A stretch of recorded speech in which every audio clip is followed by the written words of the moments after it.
Trump, toujours ferme sur l'immigration. 2000 enfants restent séparés de leurs parents. Plus de 500 enfants de migrants ont été réunis avec leurs familles aux États-Unis, mais 2000 autres restaient dimanche toujours séparés de leurs proches. Le flou régnant sur le calendrier et les modalités d'éventuelles retrouvailles malgré la polémique autour de la politique de Donald Trump.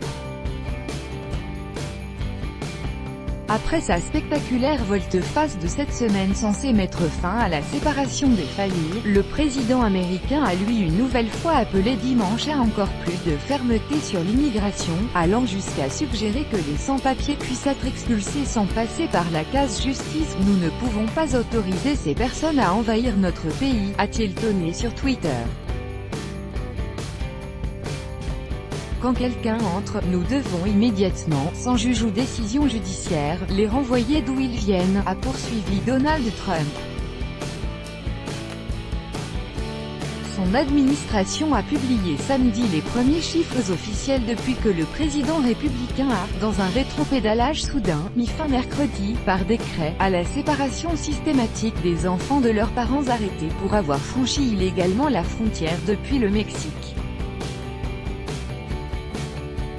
La police aux frontières a réuni 522 enfants étrangers non accompagnés dans leur détention qui avaient été séparés des adultes dans le cadre de la politique de tolérance zéro, a annoncé le ministère de la Santé dans un communiqué. Le gouvernement des États-Unis sait où se trouvent tous les enfants dans ces centres de rétention et travaille pour les réunir avec leurs familles, a-t-il assuré, après plusieurs jours de confusion.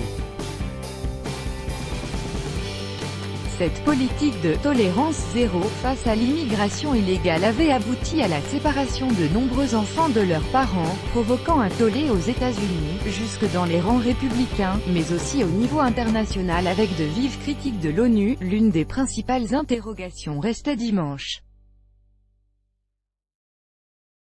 de savoir combien de temps il faudrait pour réunir toutes les familles séparées. Grande tristesse, quelques 2000 mineurs sont toujours éloignés de leurs parents, selon le ministère de la Santé, et des avocats travaillant sur ce dossier disent faire face à un labyrinthe procédural. Benjamin Raimundo, 33 ans, renvoyé au Guatemala, a raconté à l'AFP avoir quitté son pays en avril mais appréhendé par la police en Californie. Il a été séparé de son fils Roberto, 5 ans. Un beau-frère qui vit aux États-Unis et un avocat ont réussi à localiser l'enfant, qui a finalement été placé chez ce proche. C'est une grande tristesse pour moi, comme si je ne devais jamais revoir mon fils, se désole Raimundo, qui ne prévoit pas pour le moment de retourner en Amérique. La crise en cours concerne davantage les demandeurs d'asile et les réfugiés, a estimé dimanche sur la chaîne NBC le sénateur indépendant Angus King.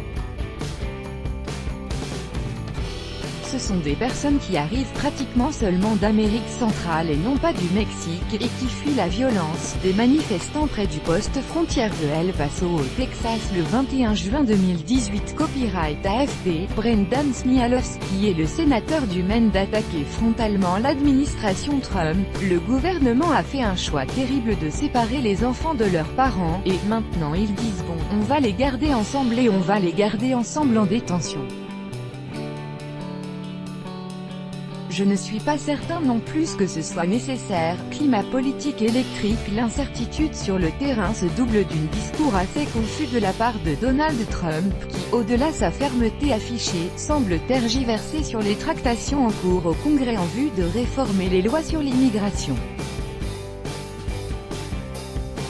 Vendredi, il a appelé son propre camp à arrêter de perdre son temps sur l'immigration jusqu'à ce qu'on élise plus de sénateurs et de membres de la Chambre républicain lors des élections de mi-mandat de novembre. 2 jours plus tard, il a exhorté ses opposants à agir. Démocrates, réformer les lois. Ne resistez pas, a-t-il tweeté. L'élu républicain Michael McConnell, président de la commission de la sécurité intérieure à la Chambre des représentants, a confirmé dimanche dans l'émission Fox News Sunday espérer faire adopter une loi cette semaine sur l'immigration. J'ai parlé à la Maison-Blanche hier. Ils ont dit que le président était 100% derrière nous, a-t-il dit. Le climat politique reste toutefois électrique, voire délétère. Samedi, un ex-gouverneur républicain, Michael Caby, père de la porte-parole de la Maison-Blanche, a posté sur Twitter une photo du gang américano-salvadorien MS-13 avec ce commentaire à propos de la chef de file des représentants démocrates, Nancy Pelosi présente sa nouvelle équipe de campagne pour reprendre la Chambre. Donald Trump fait souvent référence à ce gang pour justifier sa rhétorique anti-immigration. Tout droit de reproduction et de représentation réservé, copyright 2018, Agence France Presse.